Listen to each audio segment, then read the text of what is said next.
Hey, my name's Bill. I'm coming at you from Bosslytics, and I want to talk to you about SEO site migrations. I've helped a number of clients through this, and I want to talk to you first off why we do SEO site migrations, why this is a priority, and then I'll walk through these individual steps as well. There's a lot to cover, so don't feel like you got to screenshot this thing. I will put these action items inside the description, but yeah, if that all sounds good, let's get started, and hope this is helpful. Great, let's dive in. Now, why would you need to consider an SEO site migration? I think that's a fantastic question, and it's likely because you have a site with Google traffic equity already, and you don't want the migration to collapse that traffic, right? So an instance when you might consider this would be a new CMS, a new hosting environment, or my favorite, an SEO site overhaul. Great. So with that in mind, that's kind of the why. Let's get into the how, and we're just going to go step by step, beginning to end, right? Fantastic. As a reminder, I always say, please develop on a staging site as a best practice because it allows you to develop independent of your live production site. Learn from my mistakes. Fantastic. Okay.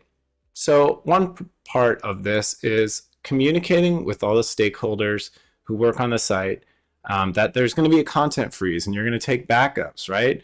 And basically the content freeze is you saying to your team, hey, don't make any changes after this date because I don't want you to lose any content, and make backups and start saving stuff after the content freeze.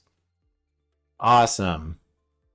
So you're going to go in after you do your content freeze and you're going to make note of the DNS configuration.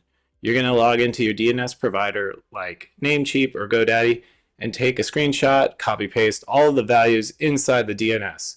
It sounds super boring, but it's very valuable because you're going to save that to your local folder and the cloud because in case anything goes wrong, you have a record of the DNS, which makes you a hero.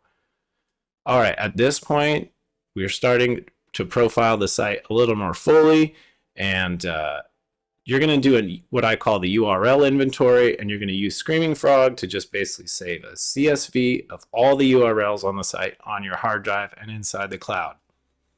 Awesome. Now you're going to use Google's structured data testing tool to find all the instances of structured data on your site, and structured data is just technical SEO data that helps the search engines understand what they're looking at. So you're going to find all instances of the schema microdata on your own site using the Google structured data testing tools, and I will provide the link to that. Fantastic. Beyond that, you're going to apply a tag inventory. So you're going to look using the Google Chrome extension, Google Tag Assistant, to find out what tags are currently on the site and how you're going to migrate them. I recommend Google Tag Manager, but that extension will allow you to catalog what's currently on the site from a tag perspective, and then you can go from there. So you're now at a point to begin some URL planning.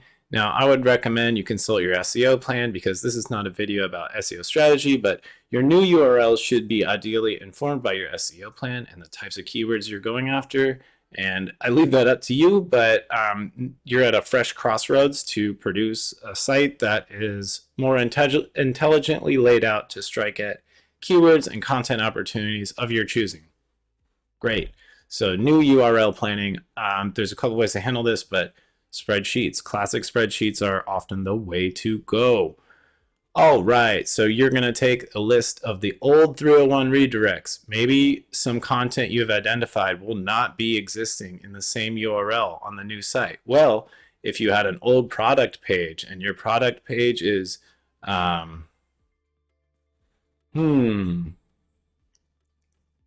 your product page were blue shoes, right? If you wanted a page on blue shoes on your new domain, you want to make sure that the URL is either the same or you've implemented a 301 redirect, right? And if you've decided that the old pages are not making the shift over to the new site, do not 301 redirect or redirect them to an appropriate similar page. Awesome. I always recommend you take time to write new schema if there is new opportunities to leverage schema microdata on your site.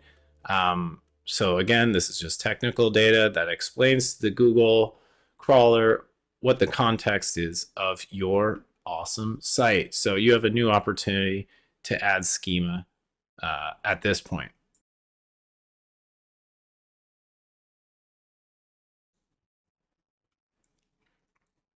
Great. So you've identified all the tags that were on the old site. Time to migrate those tags to the new site. And again, I recommend Google Tag Manager as the way to make it happen.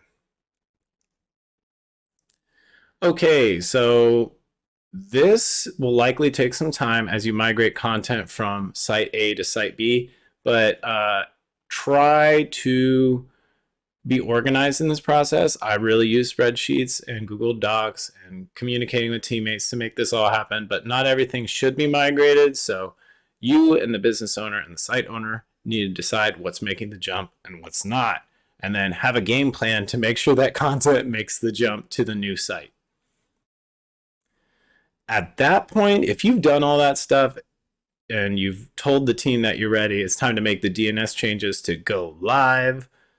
And then at the last few steps, I just called test, test, test, right? So we're going to test Google Analytics goals. We're going to test email and sales integrations of any kind, right? This is how our businesses get fed, right? This is how they interface with new customers. So we got to test that, and forms, right? So any sort of customer interaction, we got to test that. And let's test the goals inside Google Analytics.